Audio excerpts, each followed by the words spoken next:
Hi! Welcome to the first episode of Crafting and Crime Stories. Today, we're going to talk about Dr. Amie Harwick. We are also going to crochet a flower. So, feel free to follow along with the flower instructions on your screen, and we're going to get to it.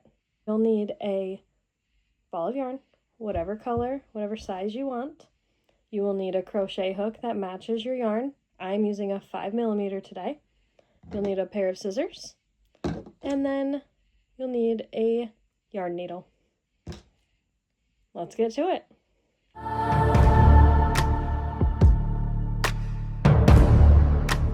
In the hills of Hollywood, California, the bright lights of stardom often cast long, dark shadows.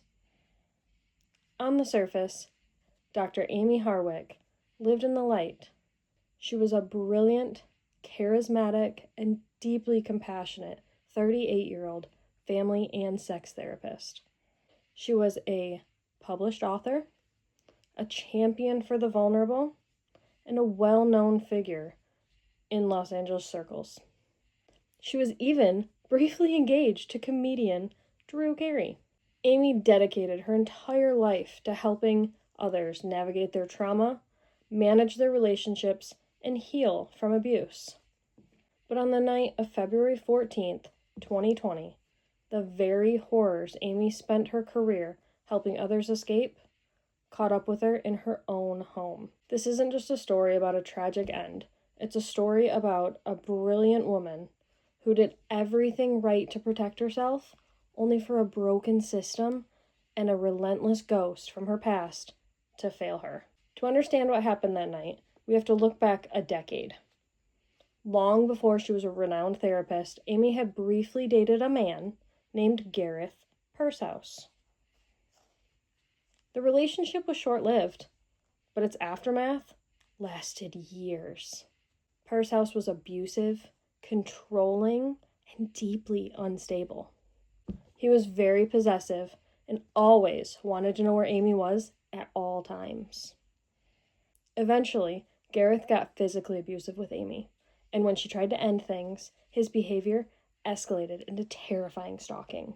She changed her phone number, as well as filed for and was granted multiple restraining orders against him by detailing incidents of physical violence and relentless harassment. For years, the restraining orders kept a fragile peace. Amie went on to build her dream life. She earned her doctorate, she opened a thriving practice, and moved into a beautiful, historic home in Hollywood. The final restraining order expired in 2015. And as the years ticked by, the shadow of her past seemed to finally fade. That is, until January of 2020 came. Amie attended a professional awards gala in Los Angeles. Out of the crowd of hundreds, who would be one of the photographers while Amie walked the red carpet? None other than Gareth Pursehouse. It had been years since they last spoke, but the moment he saw her, his obsession reignited. Witnesses described Pursehouse as having an emotional meltdown. He was sobbing and screaming at Amie while she remained calm, composed, and tried to de-escalate the situation. Though she handled the encounter flawlessly, Amie was deeply shaken.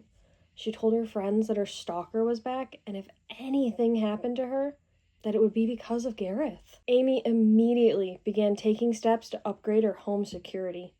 She knew the danger, but tragically, time was running out. Valentine's Day 2020. Amie had spent the evening out with friends, enjoying a night on the town. She returned to her Hollywood Hills home around 1 a.m. on February 15th. But unfortunately, Amie didn't know that someone was already waiting for her inside. Gareth Pursehouse had spent hours planning. He had broken into her home through a glass door. He was lying in wait in the dark.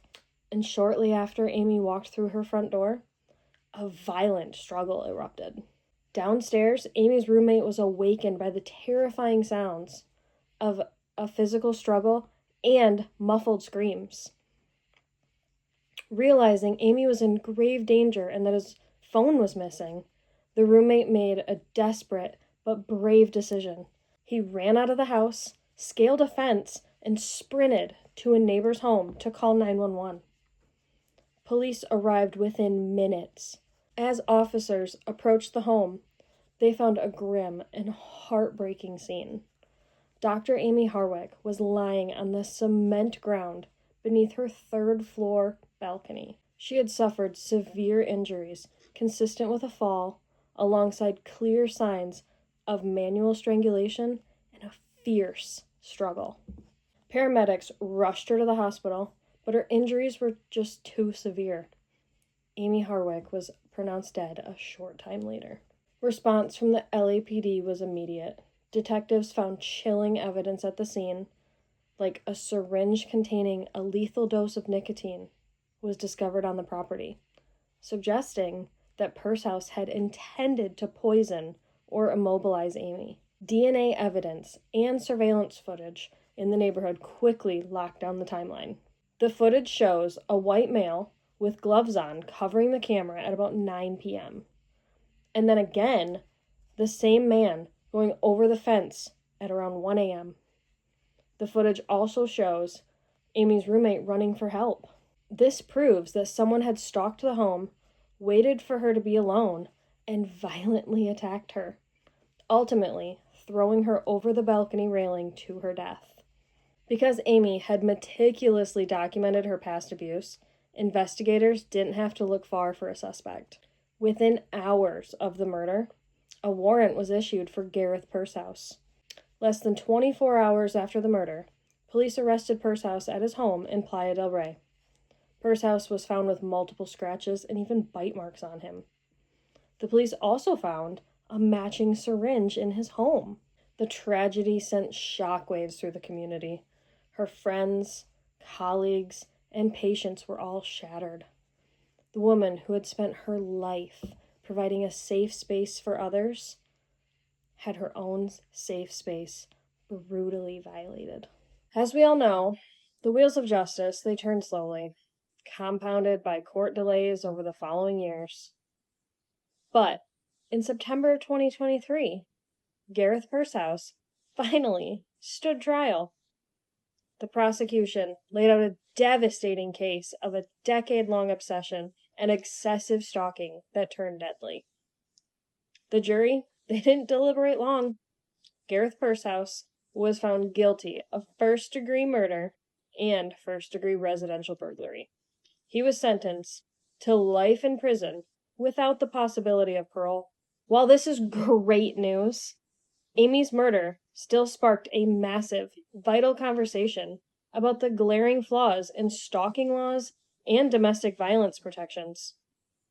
It highlighted a terrifying reality. When a restraining order expires, the danger doesn't necessarily disappear. In the wake of her death, Amie's close friends launched Amie's Law, an initiative aimed at reforming stalking laws to better protect victims, automate the renewal of restraining orders for high-risk stalkers, and provide better tracking of domestic abusers. Dr. Amie Harwick's life was cut short by the exact type of darkness she fought so hard to heal in others. But her story doesn't end with her murder.